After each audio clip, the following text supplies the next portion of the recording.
انسان کو تھوڑا سا ترجمہ آتا ہو نا، اس کی تھوڑی توجہ ہو، اسے نماز پڑھنے کا بھی بڑا ہی مزہ آتا ہے۔ نبی کریم علیہ السلام فرماتے ہیں، رب فرماتا ہے یہ سورہ فاتحہ میرے اور میرے بندے کے درمیان آدھی آدھی ہے، آدھی میری ہے آدھی میرے بندے کی ہے۔ جب وہ کہتا ہے نا مالک یوم الدین، تو یہاں تک وہ میری تعریف کرتا ہے، ایاک نعبد و ایاک نستعین تک پہنچتا ہے تو اب میرا اور اس کا آدھا آدھا کام شروع ہو جاتا ہے۔ پھر آگے میرا بندہ جب مجھ سے دعا مانگتا ہے تو یہ اس کے الفاظ ہیں جو میں اپنے فضل سے قبول فرمایا کرتا ہوں۔ تو ارشاد فرمایا تمام تعریفیں اللہ کے لیے جو تمام جہانوں کا پالنے والا ہے، الرحمن الرحیم، بڑا ہی مہربان ہے نہایت۔ یہ رحمان مبالغے کا صیغہ ہے، یعنی اتنا رحم کرنے والا کہ جتنا کوئی اور رحم نہ کر سکے، اس لیے اللہ ہی رحمان ہو سکتا ہے، بندہ کوئی رحمان نہیں ہو سکتا۔ بندے کو رحیم کہا جا سکتا ہے، نبی پاک رحیم ہے لیکن رحمان نہیں ہے، اس لیے کسی بھی انسان کا نام رحمان نہیں ہو سکتا۔ کسی دکان پر بعض اوقات لوگ نام رکھ لیتے ہیں رحمان بک ڈپو، تو یہ درست نہیں ہے، بندے کا نام رحمان نہیں ہو سکتا، عبد الرحمان، اس لیے کہ یہ لفظ رحمان خدا کے علاوہ کسی اور کے لیے بولنا درست نہیں ہے۔ پھر ارشاد فرمایا مالک یوم الدین، اللہ مالک ہے قیامت کے دن کا۔ تو یا اللہ آج کے دن کا مالک بھی تو ہی ہے، آج جو یکم رمضان مبارک ہے تو اس دن کا مالک بھی اللہ ہی ہے۔ تو یہ جو خاص کر کہا مالک یوم الدین، اس کا معنی یہ ہے کہ یہاں کچھ لوگ عارضی طور بھی تو بعض چیزوں کے مالک ہیں نا، یہ زمین میری ہے، یہ گھڑی میری ہے، یہ گھر میرا ہے، یہ بچے میرے ہیں، عارضی طور پر بھی تو لوگ مالک ہیں، لیکن قیامت کے دن عارضی طور پر بھی کوئی مالک نہیں ہوگا۔ قیامت میں ساری بادشاہی فقط میرے اللہ کی ہوگی۔ بلکہ رب کریم فرمائے گا کہاں ہیں وہ لوگ جو دنیا میں بادشاہ بنا کرتے ہیں، کدھر؟ بڑے بڑے کج کلا جو کہتے تھے کہ ہم اٹھتے ہیں تو لوگ اٹھتے ہیں، بیٹھتے ہیں تو دنیا بیٹھ جاتی، وہ کہاں ہے؟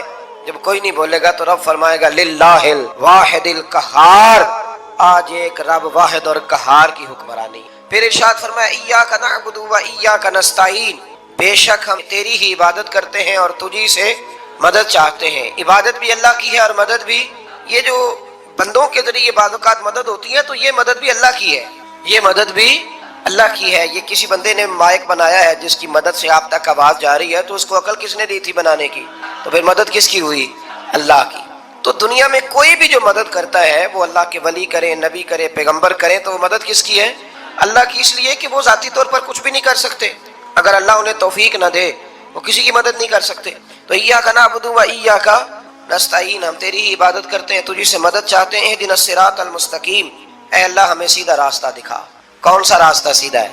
کون سا راستہ سیدھا ہے؟ تو اللہ نے خود ہی فرمایا ایسے ہی نہ بھٹک جانا، راستہ سیدھا وہ ہے صراط الذین انعمت علیہم، ان لوگوں کا راستہ سیدھا ہے جن پر اللہ نے انعام فرمایا ہے۔ اور وہ کون ہے؟ قرآن مجید نے خود فرمایا انعم اللہ علیہم من النبیین والصدیقین والشہداء والصالحین، وہ نبی ہیں، صدیق ہیں، شہید ہیں اور نیک لوگ ہیں۔ فرمایا اپنی مرضی کے راستے پہ چلو گے تو بھٹک جاؤ گے، رب کی بارگاہ میں سوال کرنا کہ وہ تمہیں نبیوں کے، صدیقوں کے، شہیدوں کے اور نیک لوگوں کے راستے پہ چلائے۔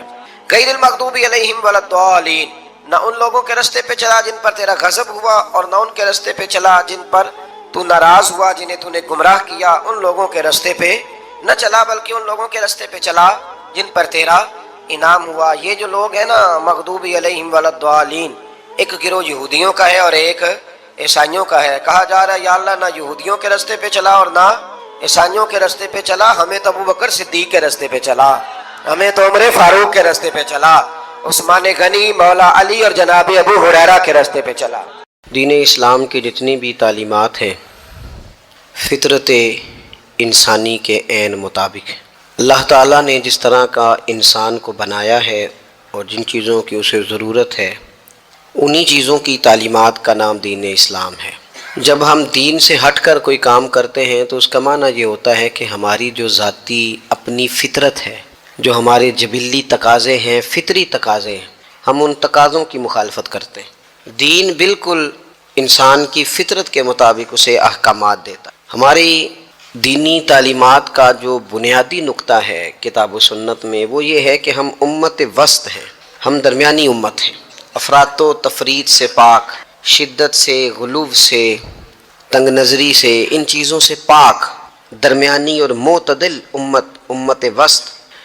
افراط و تفریط سے پاک ہونا یہ اس امت کی خوبصورتی ہے، نہ اس طرف زیادہ جھکا جائے نہ اس طرف زیادہ جھکا جائے، بلکہ دین کا حسن یہ ہے کہ انسان معتدل زندگی گزارے۔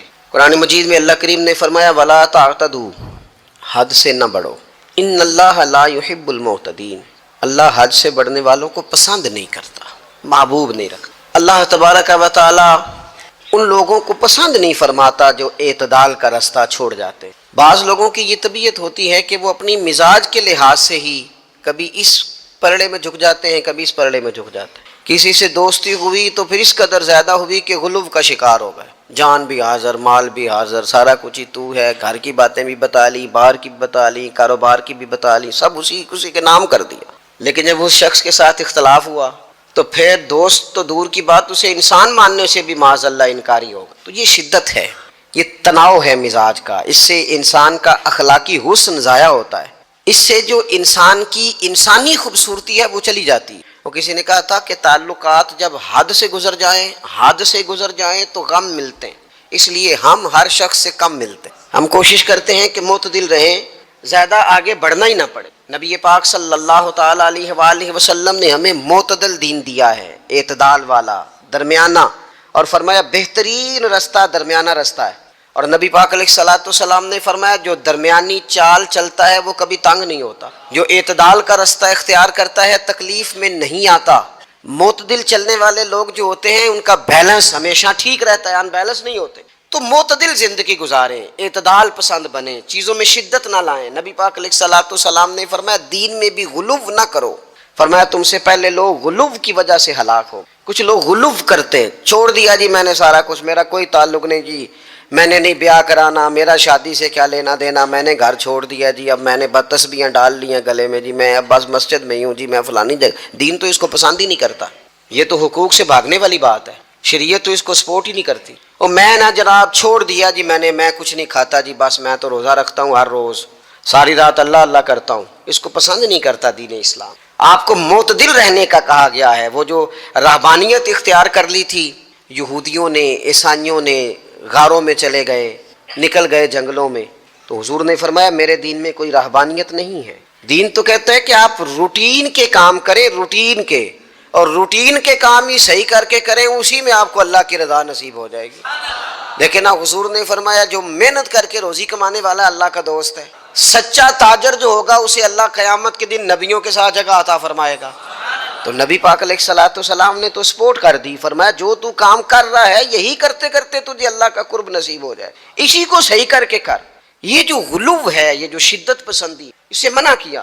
نبی پاک علیہ الصلوۃ والسلام کے گھر میں 3 صحابہ کرام علیہم رضوان تشریف لے گئے۔ انہوں نے جا کے نبی پاک علیہ الصلوۃ والسلام کی عبادت کا حال پوچھا۔ چند صحابہ گئے تو ازواج مطہرات نے ارشاد فرمایا کہ محبوب گھر تشریف لاتے ہیں، کچھ وقت آرام کرتے ہیں، کچھ وقت ہمیں دیتے ہیں، کچھ وقت عبادت میں گزارتے ہیں۔ اب وہ تو گئے تھے جا کے یہ معلومات کریں گے اوہو کہ سرور کائنات تو ساری رات اپنے رب کو یاد کرتے ہیں۔ ہمارے یہاں بھی لوگ پیری مریدی کے سلسلے میں جب کہیں جاتے ہیں تو ان کا خیال ہوتا ہے کہ جو پیر صاحب ہوتے ہیں نا جی، نہ وہ روٹی کھائیں، نہ ان کے ہاتھ میں موبائل نظر آئے، نہ وہ ہنسیں، نہ انہوں نے اچھے کپڑے پہنے ہوئے ہوں، بالکل ایک فقیر آدمی، اور جب بھی ہم جائیں نا وہ تھوڑی، اور لوگ کرتے بھی ہیں یہ کام اللہ ماشاءاللہ لوگوں کو دکھانے کے لیے، وقتی طور پر بعض جگہوں پہ یہ سلسلہ ہوتا بھی ہے، لیکن یہ وہ نارمل زندگی نہیں جو ہمیں رسول پاک نے سکھائی ہے، یہ وہ دین نہیں کہ آپ بالکل کٹ گئے اور آپ حیرت انگیز بات کر رہے ہیں اور آپ جناب بالکل دنیا کا آپ سے کوئی تعلق ہی نہیں ہے۔ یہ تو رہبانیت ہے اور اسلام اس کو قبول نہیں کرتا۔ وہ صحابہ کرام علیہم رضوان نے نبی پاک علیہ السلام کے احوال شریفہ سنے تو وہ کہنے لگے کہ نبی پاک کے صدقے تو اللہ اگلے پچھلوں کو معاف کرے گا، حضور تو محبوب ہیں۔ یہ سن کے اب انہوں نے اپنے دل میں جو ارادہ کیا، کہنے لگے محبوب تو وراء الورا ہیں، لیکن ہم چونکہ گناہگار لوگ ہیں، عام آدمی ہیں، ہم اس طرح کریں گے کہ ہم ساری رات اللہ کی عبادت کریں۔ حضور تو محبوب ہے نا، چلو کچھ دیر آرام بھی کرتے ہیں، ہم ساری رات عبادت کریں۔ ایک نے کہا کہ بھائی میں تو ہر روز روزہ رکھا کروں گا نفلی۔ تیسرے نے کہا میں شادی نہیں کروں گا، میں ایسے ہی وقت گزاروں گا، تجرد کی زندگی گزاروں گا۔ رسول پاک علیہ السلام کو جب اس بات کی خبر پہنچی تو پتہ حضور نے تبصرہ کیا قربان جائیں، کیا انداز ہے گفتگو کا۔ محبوب فرمانے لگے یہ میں نے کیا سنا ہے کہ میں شادی نہیں کروں گا اور میں ہر روز روزہ رکھوں گا اور میں ساری رات ہی نفل پڑھوں گا، آرام ہی نہیں کروں گا۔ محبوب فرمانے لگے میں تم سب سے زیادہ اللہ کو جانتا ہوں اور میں تم سب سے زیادہ رب سے ڈرتا ہوں۔ حضور فرمانے لگے میں نے تو شادیاں بھی کی ہیں، میرے تو بچے بھی ہیں۔ حضور فرمانے لگے میں تو روزہ بھی رکھتا ہوں اور میں تو نفلی روزے چھوڑتا بھی ہوں۔ محبوب کریم علیہ الصلوۃ والسلام فرمانے لگے میں تو رات کو عبادت بھی کرتا ہوں اور آرام بھی کرتا ہوں۔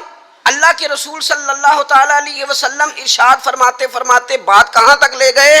حضور فرمانے لگے اپنے یہ سارے طریقے، اپنی یہ سنت حضور بیان کر کے کہنے لگے سن لو بھائی، جس نے میری سنت سے منہ موڑا اس کا مجھ سے تعلق ہی کوئی نہیں، میرے طریقے پہ چلو، جو میں تمہارے لیے اسوہ چھوڑ کے جا رہا ہوں اس اسوے کو اپناؤ، اس طریقہ مبارکہ پر عمل کرو، اعتدال نہ چھوڑے کبھی۔ غیر معتدل ہو جاتے ہیں لوگ، میں نے دیکھا ہے کہ وہ نا جب بندہ غیر معتدل ہو جاتا ہے تو چیزوں کا حسن ختم ہوتا ہے، اس کا وقار اٹھ جاتا ہے، اس میں تازگی نہیں رہتی، اس کے اندر وہ کیفیت نہیں رہتی۔ یہ دین کی بات ہے نا، تبلیغ ہے، یہ بھی حد سے زیادہ نہیں کرنی چاہیے۔ حضرت عبداللہ ابن مسعود رضی اللہ تعالیٰ عنہ سے لوگوں نے کہا تھا ہمارا دل کرتا ہے آپ روز واز کریں، روز تقریر کریں، ہم روز سنیں، تو آپ فرمانے لگے نہیں، ہفتے میں 3 دن بات کروں گا، اتنی بات کریں گے جو معتدل رہے، جو حد سے زیادہ نہ بڑھے۔ وہ ہمارے ہاں رواج ہے نا 2.5 گھنٹے کی تقریر، 3 گھنٹے کی تقریر کا، 4 گھنٹے کی تقریر کا، تو ہم سے لوگ کئی دفعہ کہتے ہیں اسی تے گل سمجھن لگے تو تسی ختم کر دیتی۔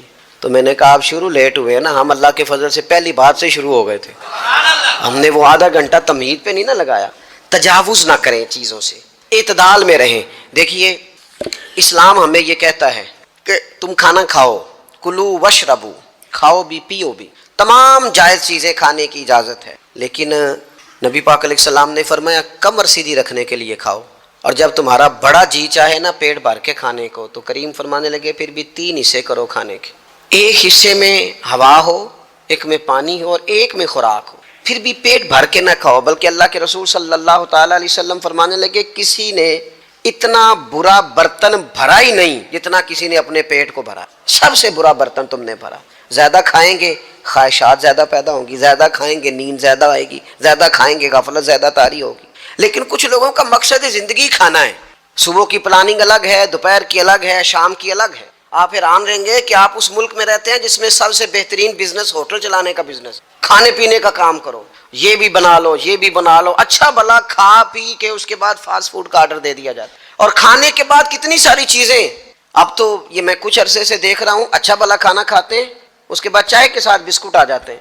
میرا ایک غریب گھر سے تعلق ہے، ہم تو اس وقت چائے کے ساتھ بسکٹ کھاتے تھے، رس کھاتے تھے جب روٹی کوئی نہیں ہوتی تھی یا روٹی کھانے کا پروگرام نہیں ہوتا تھا، کوئی پرہیز چلتی تھی، لیکن اب وہ لوازمات چائے کے ساتھ۔ اب تو لوگ چائے کا، اب جی آپ کا کھانا نہیں پکانا، چائے پکانی ہے، ٹھیک ہے چائے پک گئی، اب وہ چائے پک رہی ہے، اس کے ساتھ جناب بھنا ہوا گوشت پڑا ہے، اس کے ساتھ پیزا آ گیا ہے، اس کے ساتھ فلانی چیز آ گئی، یہ کیا ہے جی؟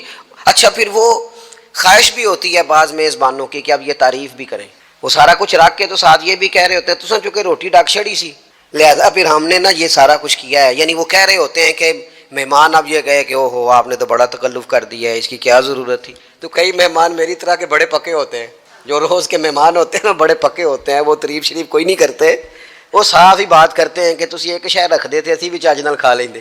اب تو یہ چکھنے چکھانے کا ہی ماحول ہے، کوئی ایک رکھتے یا ہماری مرضی کی رکھتے یا پوچھ لیتے کہ اس ٹائم روٹی کھانی ہے تو چلو ہم کھاتے۔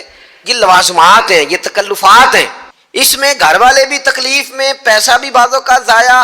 آپ کھانے کے لیے زندہ نہ رہیں، زندہ رہنے کے لیے کھانا کھائیں، اپنی طبیعت میں بوجھ نہ بنائیں کسی قسم کا۔ نبی پاک صلی اللہ تعالیٰ علیہ وسلم نے مومن کی شان پتہ کیا بیان کی؟ فرمایا کافر اور منافق 7 آنتوں سے کھاتا ہے اور مومن 1 سے کھاتا ہے۔ اتنا فرق ہے کافر منافق کے کھانے میں اور مسلمان کے کھانے میں، 6 گنا کم روٹی کھاتا ہے مسلمان، 6 گنا کم۔ حضرت عمر فاروق ملک کے شام میں حضرت ابو عبیدہ بن جراح سے ملنے کے لیے گئے تو کہنے لگے اتنی دور سے آیا ہوں، سپہ سالار اور روٹی تو کھلا۔ تو انہوں نے اپنے بیگ سے رات کا خشک ٹکڑا کھانے کا نکالا اور پانی کا پیالہ دے کے کہنے لگے عمر یہ لو کھا لو۔ تو حضرت فاروق اعظم کہنے لگے یہی وہ مزیدار روٹی تھی جس کے لیے میں تیرے پاس آیا تھا، یہی وہ کھانا تھا، میں تلاش کر رہا تھا کہ یہ تمہیں ملے گا۔ کدھر گئے وہ لوگ جو رات کے کھانے میں فریج بھی نہیں ہوتی تھی، رات کے کھانے میں تھوڑا پانی ڈال دیا اماں نے، اس کو 3-4 دفعہ ابال لیا، رات کی روٹیوں میں تھوڑا سا پانی اور تھوڑا سا گھی، پورا گھی نہیں، تھوڑا سا پانی اور تھوڑا سا گھی، اور ساتھ دادی نانی یہ بھی کہہ رہی ہے کہ یہ پانی سے ذرا نرم ہو جائے گی روٹی، اور پھر وہ کھانا کھایا جا رہا ہے۔ اس کے اندر نہ تو ڈاکٹر آپ کو یہ کہہ رہا ہے کہ یہ نقصان کا باعث ہے، نہ معدے پہ بوجھ بن رہا ہے، نہ اس کے لیے پھر بھائیوں کو جا کے پردیس کاٹنا پڑ رہا ہے، نہ باپ کو کئی قسم کی نوکریاں کرنی پڑ رہی ہیں۔ اعتدال میں گھر کے اندر ہی سارا کچھ مینج ہے۔ وہ حسن ہے جو اسلام کہتا ہے تم غیر معتدل ہو گئے، تم حد سے بڑھ گئے، تم نے زندگی ساری کھانے پینے پہ لگا دی. اور بھائی من چاہی نعمتیں تو جنت میں ملیں گی. ہم نے تو مزے مزے کے کھانے وہاں جا کے کھانے، وہاں ملے گا پھل اور وہاں ملے گی نعمتیں جو بار بار ملیں گی. چہرے ایک جیسے ہوں گے پر ذائقہ بڑا منفرد سے منفرد نظر آئے گا. تو وہ جو پردہ غیب میں چیزیں تھیں وہ ساری چیزیں لوگ کہتے ہیں ہاں جی ہم ساری غیر معتدل نہ بنے، تھوڑی سادگی لائیں، تھوڑا درمیانہ راہ. اسلام اس کو پسند کرتا ہے. نبی پاک علیہ السلام کی بارگاہ میں ایک مہمان آیا، ابھی وہ مسلمان نہیں تھا، تو محبوب نے فرمایا ایک بکری کا دودھ دھو کے اسے پلا دو. ایک بکری کا دودھ دھویا گیا، پلایا گیا، پھر دوسری کا دودھ دھویا گیا، پلایا گیا، پھر تیسری کا، وہ 7 بکریوں کا دودھ پی گیا. صبح اللہ نے توفیق دی اور وہ کلمہ پڑھ گیا. اب نبی پاک علیہ السلام نے فرمایا اسے بکری کا دودھ دھو کے پلاؤ. ایک بکری کا دودھ پیا، دوسری کا پی نہ سکا، رات 7 کا پی گیا تھا. تو میرے کریم فرمانے لگے یہ مومن اور کافر کا فرق ہے. جب تک یہ حالت کفر میں تھا 7 بکریوں کا دودھ پی گیا، اب یہ مومن ہوا ہے تو اللہ تبارک و تعالیٰ نے ایک دودھ کے ساتھ اسے سیر فرما دیا ہے. اس کی تشنگی اور بھوک اللہ نے مٹا دی کھانے پینے کے لیے. اور اس کا ذہن بھی نہ بنائیں. میں جانتا ہوں جن گھروں میں بچے اس مزاج کے ہو جاتے ہیں، اس طبیعت کے ہو جاتے ہیں کہ آج یہ کھانا ہے، کل وہ کھانا ہے، پرسوں وہ کھانا ہے، وہ پھر کھانے پینے میں سارا وقت گزرتا ہے. پھر وہاں دیکھا ہے کہ اماں بیچاری باورچی خانے میں ہی رہتی، پھر وہاں صرف ایک ہی سلسلہ ہے کہ کھاؤ کتنا کو کھا سکتے. تو معتدل رہیں. تیسری بات یہ کہ رزق کمانے کے مسئلے میں بھی معتدل رہیں. کاروبار کریں، محنت کریں، منصوبہ بندی کریں، کوشش کریں، لیکن پیسے کمانے کے مسئلے میں ڈپریشن کا شکار نہ ہو. یعنی اس کو نہ جینے مرنے کا مسئلہ نہ بنائیں کہ اگر ایک مہینہ کاروبار صحیح چمکا ہے تو صحت بھی ٹھیک رہی ہے، اور اگلے مہینے اگر تھوڑے حالات خراب ہوئے ہیں تو بلڈ پریشر بھی کافی اوپر نیچے ہو گیا ہے. اس کو نفسیاتی مسئلہ نہ بنائیں. پہلے بھی کئی دفعہ کہہ چکا ہوں، پھر کہتا ہوں، 2 4 5 دوستوں سے پیار ہے تو 2 4 دفعہ انہی دنوں میں نا، سال کے بعد آ کے مجھے کچھ دن آتے ہیں نا کاروبار پہ، انہی دنوں میں آ کے انہوں نے مجھ سے کہا، دور سے آئے، کہا جناب ہم کاروباری بندے، حالات ٹھیک نہیں، کوئی دعا بتائیں. تو میں نے کہا جن دنوں ٹھیک ہوتے ہیں ان دنوں کیوں نہیں آتے؟ یا آج کل حالات بڑے اچھے ہیں، کچھ شکر کا طریقہ بتائیں، کیوں نہیں آتے؟ کیا فلسفہ ہم نے اختیار کر لیا ہے؟ رزق کا وعدہ اللہ کا ہے، اس کو کمانے میں اور پیسے کمانے میں محنت کرنے کا حکم دیا گیا ہے. نبی پاک علیہ الصلوۃ والسلام نے فرمایا جد و جہد کرو، نکلو، اللہ پہ بھروسہ کر کے نکلو، جس طرح وہ پرندوں کو روزی دیتا تمہیں بھی دے گا. لیکن اس میں نفسیاتی مسئلہ نہ بنایا جائے، نفسیاتی نہ بنایا جائے. حضور علیہ الصلوۃ والسلام نے نا ایک جملے کے اندر اس مضمون کو اتنے حسین انداز میں سمیٹا ہے نا کہ مسلمان، یہ ابن ماجہ میں موجود ہے، مسلمان اگر ان 2 جملوں کو کبھی سمجھ جائے نا تو سکون آ جائے زندگی میں، اطمینان نصیب ہو جائے، تیقن کی دولت ملے. حضور فرمانے لگے رزق کمانے کے معاملے میں معتدل رہنا. کوئی بندہ اتنی دیر تک مرے گا نہیں جب تک اس کے حصے کا رزق اسے مل نہ جائے. اتنی دیر تک بندہ دنیا سے نہیں جائے گا، تیرا حصہ تیرے تک پہنچے گا. کبھی بھی بے آبرو ہو کے رزق کمانے کے چکر میں نہ پڑے. کبھی بھی ذہن پہ سوار نہ کر لیں کہ میرا کام نہیں چل رہا. کبھی بھی اس طرح کی طبیعت نہ بنائیں. وہ میں تھوڑی دیر پہلے عرض کر رہا تھا کہ ایک بزرگ نے نا 2 کنجوس لوگوں کو پہلے بلایا، کنجوس آدمی تھے اللہ ماشاء اللہ. تو ان کے سامنے کھانا رکھا، کھانا بڑا بہترین اعلیٰ کوالٹی کا، لیکن ان سے کہا کہ جناب ہم نے نا ایک سبق لینا ہے آپ سے، تو کھانا تو آپ کو ملے گا اور آپ کی مرضی کا پکایا ہے، پر کھانے کا طریقہ ہمارا ہے. انہوں نے کیا کیا، یہاں سے رکھ کے نا ان کے ہاتھ باندھ دیے. وہ پرانے زمانے میں جو جراح ہوتے تھے بازو ٹوٹ جاتا تھا تو باندھ دیتے نا لکڑیاں رکھ کے، تو لکڑیاں رکھ کے نا ہاتھ باندھ دیے تاکہ یہ جوڑ موڑ نہ سکے. تو یہاں سے ہاتھ باندھ دیے کہ روٹی کھاؤ. کنجوس بندے تھے. اب انہوں نے لقمہ اٹھایا، ہاتھ بندھا ہوا، یہاں سے لے جا کے جب منہ میں پھینکا وہ کپڑے بھی سارے الجھ گئے، حال بھی خراب ہو گیا، پر کھایا انہوں نے مزہ لے کے پورا. وہ بڑی بری حالت ہو گئی. وہ کنجوس تھے دونوں کو دسترخوان پہ روٹی کھائی جا رہی. اب ان دونوں کو سمجھانے کے لیے کہا کہ اب ہم تمہیں 2 اور لوگوں سے بھی ملواتے ہیں. اب 2 وہ بندے بلائے جو دل کے سخی تھے، جو رزق کے معاملے میں اس کا زیادہ حریص نہیں تھے. ان کی بھوک جو تھی وہ کہیں دور تک دکھائی نہیں دے رہی تھی. انہوں نے کہا جناب ادھر آئیں آپ دونوں بھی. ان کے بھی ہاتھ باندھ دیے گئے. کہا آپ نے روٹی کھانی ہے، آپ نفیس لوگ ہیں، ناراض نہ ہوئیے گا، سخی بندے ہیں، پر کھانا آپ نے کھانا ہے، پر ہماری مجبوری ہے، ہم نے آپ کے ہاتھ باندھ کے روٹی دینی ہے آپ کو. وہ 2 بندے بھی آمنے سامنے بٹھا دیے گئے، کھانا چن دیا گیا، ہاتھ یہاں سے باندھ دیے گئے، لیکن وہ سخی تھے. انہوں نے کہا جناب کوئی مسئلہ نہیں، اللہ تعالیٰ توفیق دے گا. انہوں نے کیا کیا، وہ لقمہ لگاتے اور ایک دوسرے کے منہ میں ڈالنا شروع کر دیتے. کھانا بھی کھا لیا، کپڑے بھی بچ گئے، نفاست بھی قائم رہ گئی، اور کسی قسم کی کوئی پریشانی آئی کام خاصا مشکل ہے کسی کے منہ میں لقمہ دینا، کام بڑا مشکل ہے، یعنی کھانا آ جائے، پک جائے، پاس پہنچ جائے، اور پھر اسے توڑ کے بنا کے اتنی محنت کر کے دے کسی کے منہ میں دینا۔ لیکن یہ دے کے دیکھو کپڑے بچ جائیں گے انشاءاللہ، نفاست نظر آئے گی، حسن نظر آئے گا، خوبصورتی نظر آئے گی، اس میں لطافت محسوس ہوگی، اس میں لگے گا کہ یہ بندہ ایسا ہے جسے اللہ تعالیٰ نے اپنے فضل سے عطا فرمایا۔ تو غیر معتدل طریقہ بندے کو رسوا کر دیتا ہے، رسوا کر دیتا ہے۔ وہ مال کمانے تو نکلتا ہے لیکن وہ کمزور ہو جاتا ہے، اس کا مزاج اور طرح کا ہو جاتا ہے۔ میں نے دیکھا ہے وہ جناب ساری دنیا چھٹی پہ ہے لیکن اس نے کہا چلو آج میں دکان کھول لیتا ہوں، گاہک کہیں بھی نہیں آئے گا تو چلو سارے آج مجھے مل جائیں گے۔ ایسا نہیں ہوتا، رزق اللہ نے تقسیم فرمایا ہے اور جس کا ہے وہ اس تک پہنچ جاتا ہے۔ تو غیر معتدل طریقہ اور رسوائی والا طریقہ کبھی بھی اختیار۔ اسی طرح کا معاملہ سخاوت میں ہے۔ نبی پاک علیہ الصلوۃ والسلام نے فرمایا کہ جب صبح دن چڑھتا ہے تو فرشتے دعا کرتے ہیں، کہتے ہیں یا اللہ سخی کو زیادہ عطا فرما، اسے زیادہ دے۔ حضور فرماتے ہیں جو سخی ہوتا ہے نا یہ لوگوں کے بھی قریب ہوتا ہے، اللہ تعالیٰ کے بھی قریب ہوتا ہے اور جنت کے بھی قریب ہوتا ہے، اور یہ جو کنجوس ہوتا ہے یہ لوگوں سے بھی دور ہوتا ہے، اللہ تعالیٰ سے بھی دور ہو جاتا ہے، جنت سے بھی دور ہو جاتا ہے۔ سخاوت بڑی اعلیٰ چیز ہے، لیکن اس میں بھی معتدل رہنے کا کہا گیا ہے۔ معتدل، کچھ لوگ ایسے ہیں جو سخی نہیں ہوتے، یہ میں کوشش کروں گا تشریح آپ کے ذہن کے مطابق کر لوں۔ سخی مزاجن سخی، لیکن اگر کبھی چڑ جائے نا تو جتنے مرضی پیسے لے لو ان سے، مزاج میں سخاوت نہیں، لیکن اگر طبیعت ہے اس طرح کی کہ اگر ان کا ذہن آ گیا نا کبھی کہیں کسی نے تعریف کر دی ہے، پوری خوشامد اس نے کر لی ہے، تو پھر تو جناب ساری جیب بھی آپ خالی کرا دے۔ یہ مزاج کی سخاوت نہیں ہے، یہ تو آپ کی طبیعت کا وہ ابال ہے کہ اگر کسی بندے کو پتہ چل گیا ہے کہ کس طرح کر کے آپ قابو آتے ہیں تو پھر وہ روز استعمال کرے گا، اور یہ ہوتا ہے، یہ ماحول ہوتا ہے۔ میں چونکہ مذہبی ماحول سے تعلق رکھتا ہوں، میں نے خود یہ دیکھا ہے کہ کوئی شخص اگر اس نے زیادہ بڑا منہ کھول کے لوگوں سے مانگنا شروع کر لیا ہے تو پھر تو جناب بڑی بات ہے، مہنگا آدمی۔ اور اگر کوئی اپنی وفاداری قائم رکھتا ہے، خوشامد نہیں کر سکتا، اس کی طبیعت نہیں ہے کہ وہ 20-50 لوگوں کی خوشامد کرے، 10 کو حاجی صاحب کہے، 20 کو عاشق رسول کہے اور 30-35 کو کہے جناب بڑی بات ہے، ہم نے تو بڑا دیکھا ہے، آپ تو بڑے بہترین لوگ ہیں، تو پھر جناب وہ اگر یہ کام اسے کرنا آتا ہے تو پھر اس کا مطلب ہے اسے دہاڑی بھی اچھی لگانی آتی، پھر اس کی آواز کا بھی زیادہ سریلا ہونا ضروری نہیں، پھر اللہ تعالیٰ معاف فرمائے، پھر بس ٹھیک ہے اب میں کیا اس پر تبصرہ کروں، پھر تو ہم دیکھ رہے ہوتے ہیں جس کو وہ عاشق رسول کہہ رہے ہوتے ہیں نا۔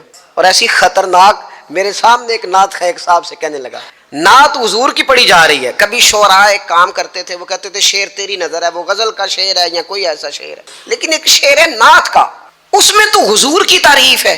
نبی پاک کی تعریف کا شعر کسی بندے کی نظر کیسے ہو سکتا ہے جب اس میں ذکر ہی رسول پاک کا ہے؟ تو وہ نعت خان صاحب کہنے لگے، بندہ سامنے بیٹھا ہے تھوڑا بہت میں بھی اسے جانتا ہی تھا، تو اسے کہنے لگے حاجی صاحب شعر تہاڈی نظر ہے۔ میں نے آخیا تو مہربانی کر یہ نظر کوئی اور شے کر لیا، یہ تو نعت ہے حضور کی، یہ نبی پاک کے لیے ہی رہنے دے، اس کی نظر تو نے کر دی ہے۔ تو نالے میں کیا یہ حاجی جنی دیر تک پیچھے بیٹھا سی انہیں دیر تو نظر کیتی نہیں، ان دتھیاں لے کے سامنے آئے تو نظر نیاز شروع کر لی۔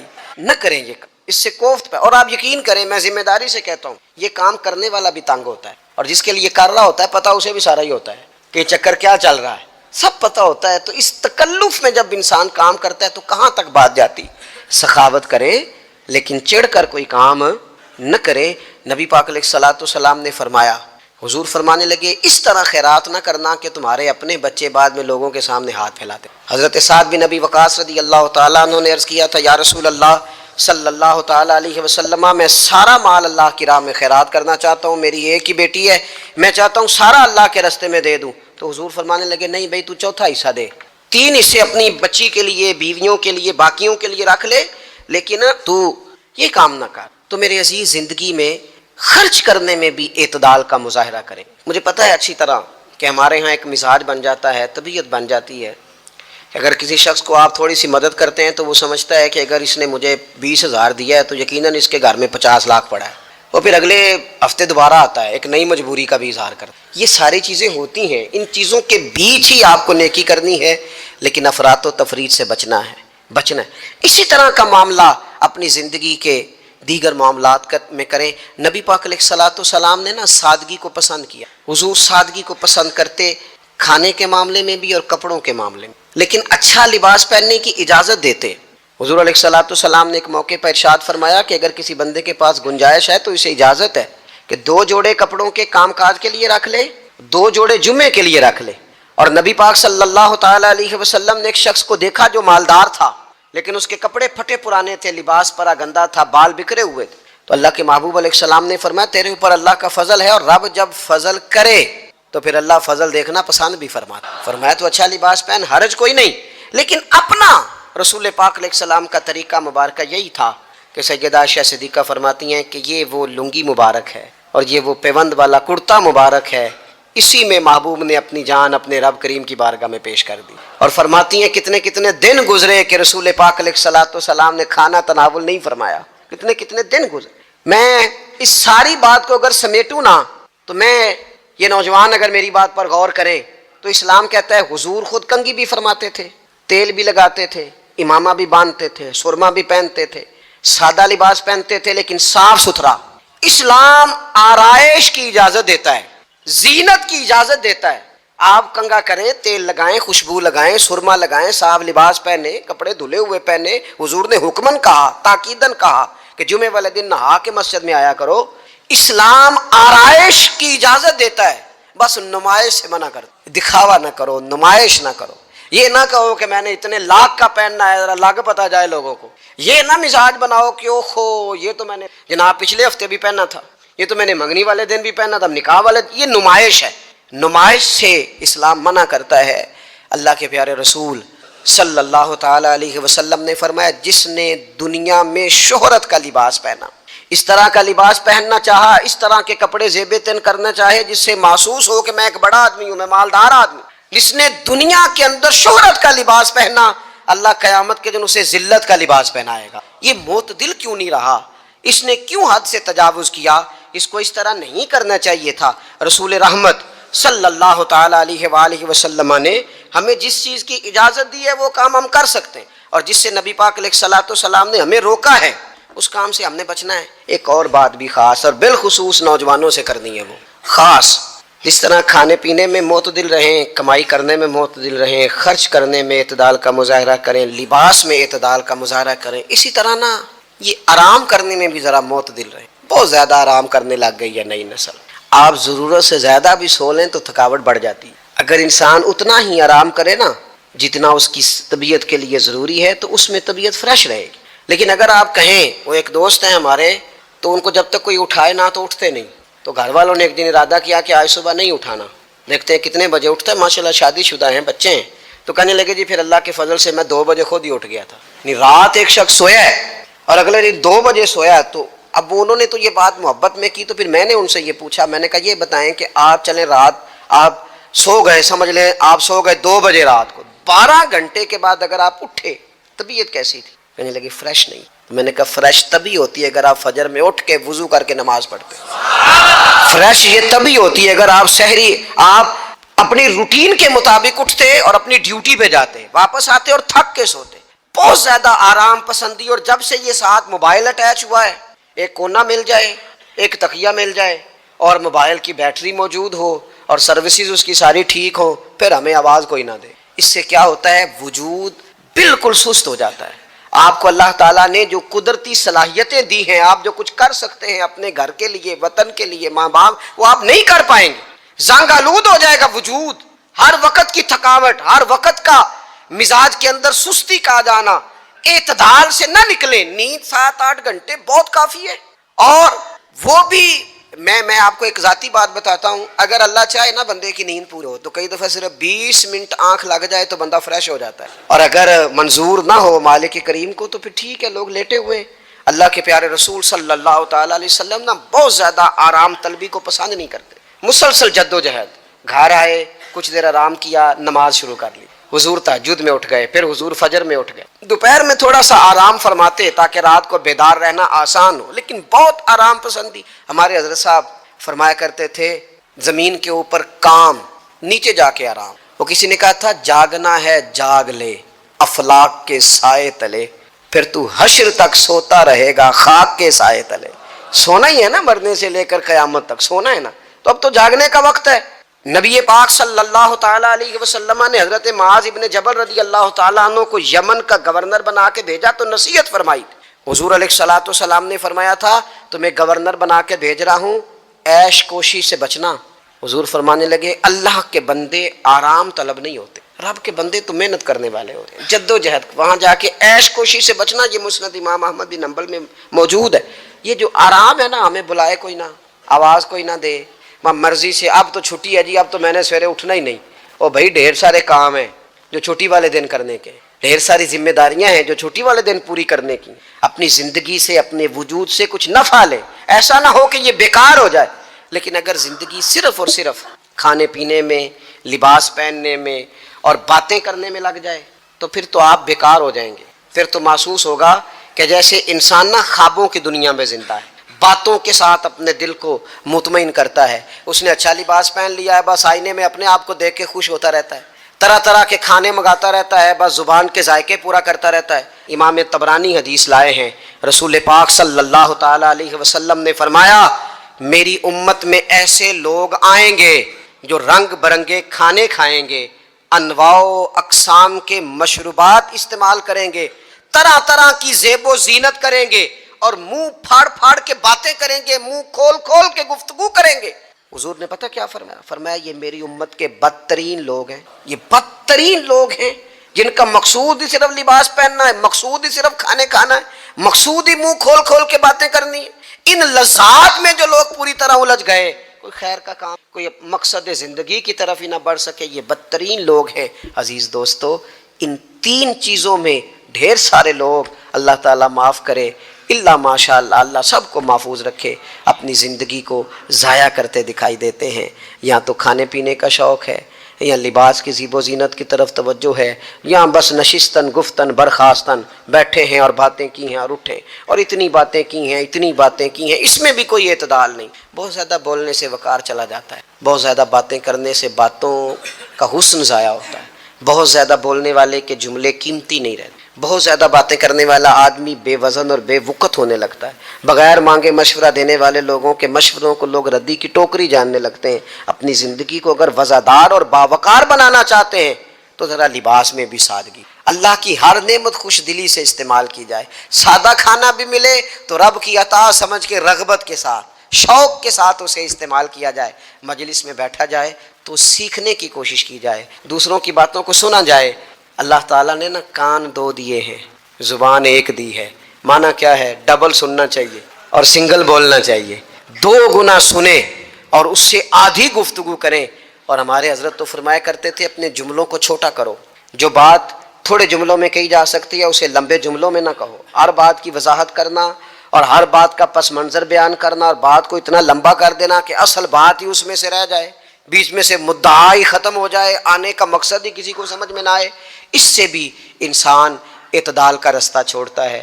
تو فرمایا ولا تعتدوا، حد سے نہ بڑھو، ان اللہ لا يحب المعتدین، اللہ حد سے بڑھنے والوں